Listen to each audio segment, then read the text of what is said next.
नमस्कार दोस्तों, स्वागत है आपका इकोनॉमिक मास्टर यूट्यूब चैनल पर। साथियों, आज हम देखेंगे आर्थिक परिदृश्य जनवरी 2025 की क्रोनोलॉजी का। शुरुआत करते हैं पहले टॉपिक से। भारत की ग्रीन स्टील टैक्सोनॉमी जारी। केंद्रीय इस्पात एवं भारी उद्योग मंत्री HD कुमारस्वामी ने भारत के लिए ग्रीन स्टील टैक्सोनॉमी का विमोचन 12 दिसंबर 2024 को किया। तो ग्रीन स्टील टैक्सोनॉमी किसने जारी की? HD कुमारस्वामी ने। कब जारी की? 12 दिसंबर 2024 को।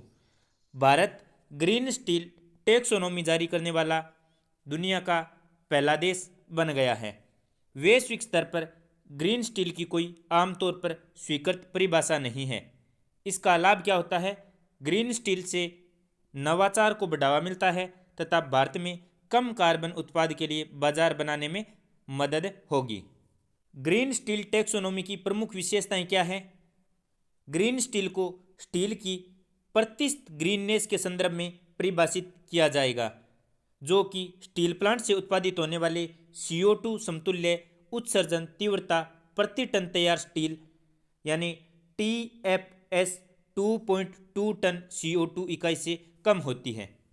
तो CO2 उत्सर्जन कितनी होती है? 2.2 टन से कम।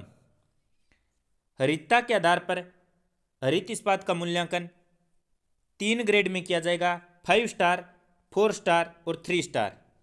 5 स्टार ग्रीन रेटेड स्टील में 1.6 T CO2 TFS से कम उत्सर्जन तीव्रता वाला स्टील शामिल होगा। 4 स्टार में 1.6 से 2.0, 3 स्टार में 2.0 से 2.2। T CO2 E प्रति TFS से अधिक उत्सर्जन तीव्रता वाला स्टील ग्रीन रेटिंग के लिए पात्र नहीं होगा। साथियों, आप ये राजपत्र देख सकते हैं। भारत के ग्रीन इस्पात वर्गीकरण के बारे में जानकारी दे रखी है। 12 दिसंबर 2024 को इसे प्रकाशित किया गया। इसे मैं अपने इकोनॉमिक मास्टर टेलीग्राम चैनल पर भी डाल दूंगा, आप इसे पढ़ लेना। एक छोटा सा वीडियो है इसके लॉन्च के समय का, वो भी देख लीजिए।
अगला टॉपिक, नैतिक AI ढांचा विकसित करने हेतु भट्टाचार्य समिति का गठन।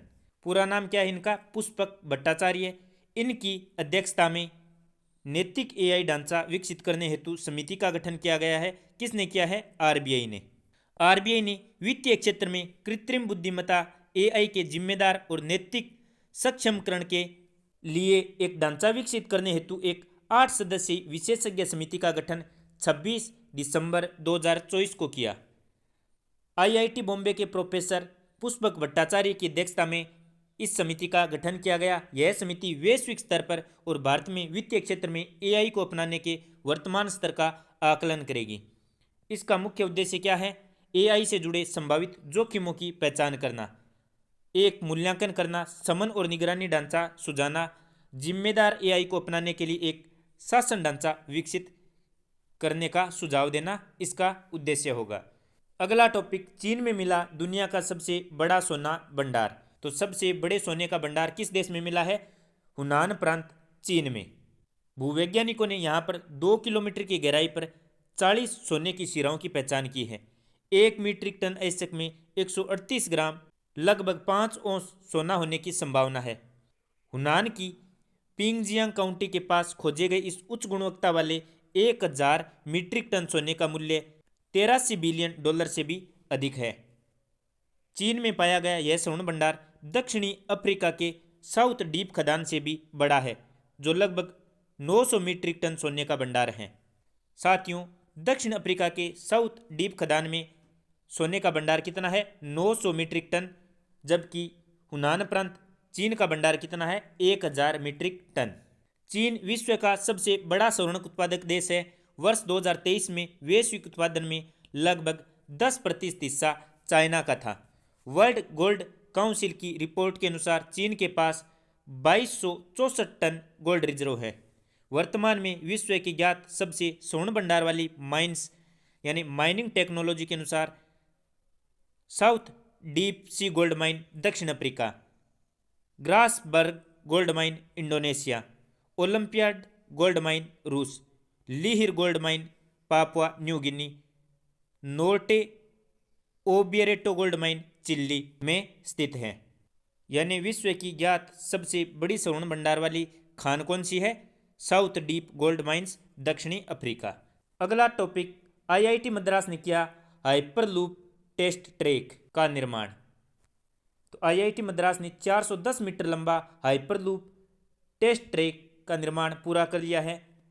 यह ट्रैक थायूर में आईआईटी मद्रास के डिस्कवरी कैंपस में मौजूद है। हाइपरलूप टेस्ट ट्रैक भारतीय रेलवे, आईआईटी मद्रास की आविष्कार हाइपरलूप टीम और आईआईटी मद्रास के स्टार्टअप TUTR हाइपरलूप का साझा प्रोजेक्ट है। यह भारत में हाइपरलूप तकनीकी पर किया गया पहला बड़ा प्रयोग है। इस टेस्ट ट्रैक पर 100 किलोमीटर प्रति घंटा की रफ्तार से ट्रेन दौड़ सकती है। इसके बाद लंबे ट्रैक पर 600 किलोमीटर प्रति घंटे की रफ्तार से हाइपरलूप का टेस्ट किया जाएगा। हाइपरलूप एक हाई स्पीड ट्रांसपोर्ट सिस्टम है जिसमें पोड्स कम दबाव वाली ट्यूब में सफर करते हैं।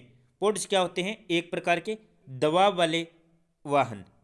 यह तकनीक एलन मस्क ने 2012 में शुरू की थी। अगला टॉपिक देखें तो भारत कौशल रिपोर्ट 2025 जारी की गई है। जारी किसने की है? वीबॉक्स, CCI, AICTE और AIU ने मिलकर इस रिपोर्ट को जारी किया है। देश में आयोजित एक व्यापक वैश्विक रोजगार परीक्षण के आधार पर यह रिपोर्ट जारी की गई है। मुख्य उद्देश्य क्या है इस रिपोर्ट का?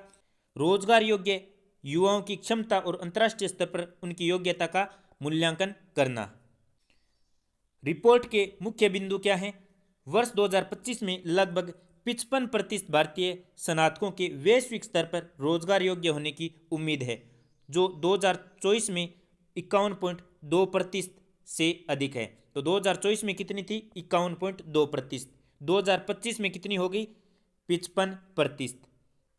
प्रबंधन स्नातक 78% की वैश्विक रोजगार संभावना सर्वाधिक है। तो वैश्विक रोजगार की संभावना सर्वाधिक किसकी है? प्रबंधन स्नातक की 78%। इसके बाद इंजीनियर के छात्रों की 71.5%। उसके बाद MCA के छात्रों की 71% और उसके बाद विज्ञान स्नातकों की 58%। तो सबसे ज़्यादा